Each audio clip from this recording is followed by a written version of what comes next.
couple weeks ago, a good friend of mine from my former church in Alabama called me, and during that conversation he said, "You know how the gas station Phillips 66 got its name, don't you?" And I said, "No, I really don't." And he said, "Well, the Phillips Petroleum Company had dug 65 wells and never hit oil. But on the 66th one, they finally hit oil.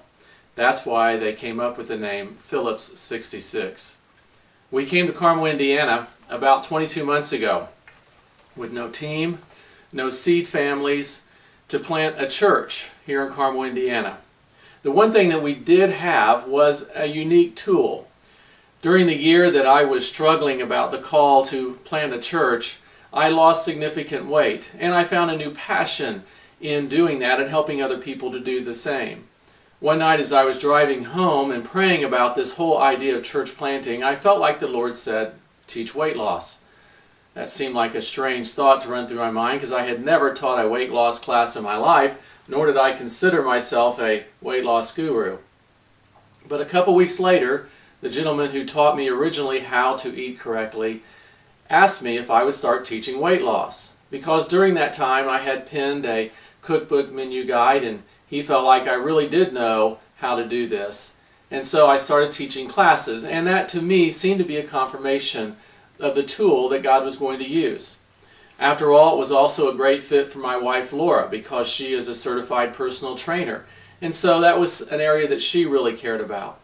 So we moved to Carmel, Indiana with a unique strategy, or a platform, as it is often called. Our strategy was to teach weight loss in churches. As people in those churches lost weight, they would hopefully show that there at work. They would then tell their bosses about what we do. Their bosses would invite us into the company. We would teach weight loss at the company. We would build relationships with the people in the company. Over the time, we would let them know about what we did as far as our Bible study, invite them to our house, and voila, our Bible study would grow, and eventually it would grow into a church. That was phase one of our strategy. Our second phase of the strategy was ultimately to have a location, a place where we would teach weight loss classes during the week. We could clear the room out. My wife could teach aerobics classes again. These are all great opportunities to build relationships with people in these groups, because you're going to have people in your groups for weeks, and people might join the care center, so we would have them for months or years at a time, and then invite those same people to come back on a Sunday for a quote-unquote life equipping time, and use that as a time to really teach them about the spiritual truths that underlie many of the issues that we struggle with, and ultimately, of course, introduce them to Christ.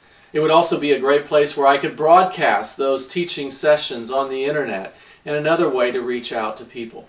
That was phase two of our strategy. When we moved here, we originally started with phase one, and a local church in the area gave us a chance, and we tried, but we had a very small class and nobody invited us to come to their work. Fortunately, a month or so later, our sponsoring church, which is the church where all of our finances go and then of course distributes those finances, and a wonderful church, and love the people there, they invited us to teach at their church. Our sponsoring church is an hour away, so they're not able to give us seed families, but at least they gave us a platform to teach our weight loss classes. The classes began to spread like wildfire. Another one of our churches that supports us invited us to come over there. And then we went to another church and another church. And before long, the vast majority of our classes that we were teaching were on the south side of Indianapolis. In fact, by the last year's end, we had taught nearly 400 people down on that side of town. 2013, as we began this year, I felt like we really needed to refocus our efforts on Carmel. We just really had not had any success here in Carmel in gaining a foothold at all. We had not been able to get weight loss classes, and we just, the things, the outreaches we were doing just were not producing any long-term or even short-term results. So as I ended 2012 and into 2013, I made an effort to reach out to all 100 plus churches in our county, no matter what the denomination, to see if I could get that foothold to at least teach weight loss in their churches. And then of course their people would go to businesses, and you know the stories I just shared. Unfortunately, no one took me up on their offer. Our local parks department, I approached them about teaching for them because I noticed that they held some classes here at our clubhouse just down the street, and they took me up on the offer. They told me I couldn't start till the fall, so I patiently waited till this fall, and I had classes scheduled for September, October, and November.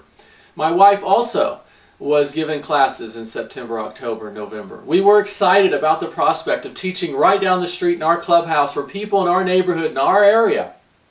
Unfortunately, nobody has signed up for any of those classes, and we have not taught a class yet here at our clubhouse. This summer, as we started this year, we thought we would really do everything we could to push into this area. Last year, I had individually knocked on hundreds of doors and invited people to church, and I had spent countless hours in coffee shops and talking to people and inviting people to come to our Bible study.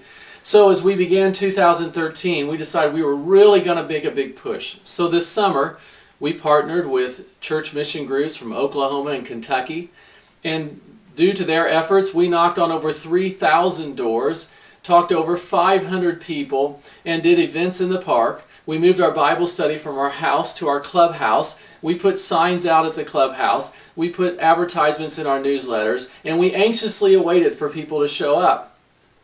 Unfortunately, nobody ever showed up. It was very difficult, and I must say, a little bit discouraging. As we entered into the fall of this year, I felt a great burden and a great sense of responsibility to you as our sponsors and partners, because I know that you're financially sacrificing so that we can do this work.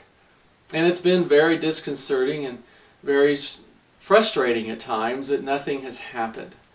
And quite frankly, you might say, well, what else should you do? And I honestly don't know what else to do.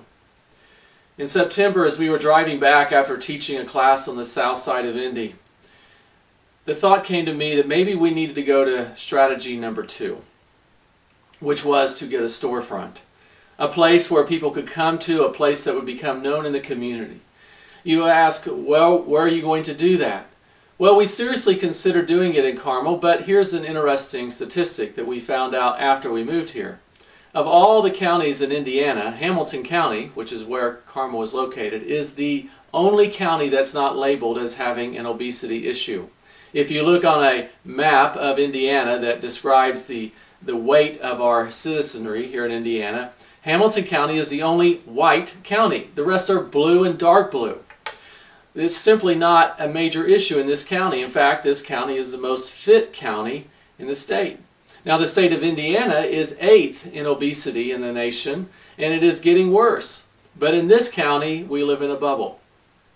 As we began to look and pray about what we should do, the answer seemed to be we should focus on the area where we've had the greatest success, that being in the southern part of Indianapolis. There we've had huge classes, sometimes up to 60 people. We've had a lot of response from our churches in the area. And it seemed that it would be a good and wise decision to go down there to leverage our alumni to help us to get this to move forward. So we decided last month that we would begin pursuing this strategy.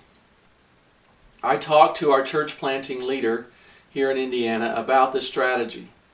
He acknowledged that this was an unproven strategy, but at the same time, he was willing to give it a shot. After all, our goal is to plant churches, and I explained to him how we wanted to use this facility to obviously teach our weight loss and aerobics classes, but invite people back in to come to class on Sunday and to begin to develop small groups out of that.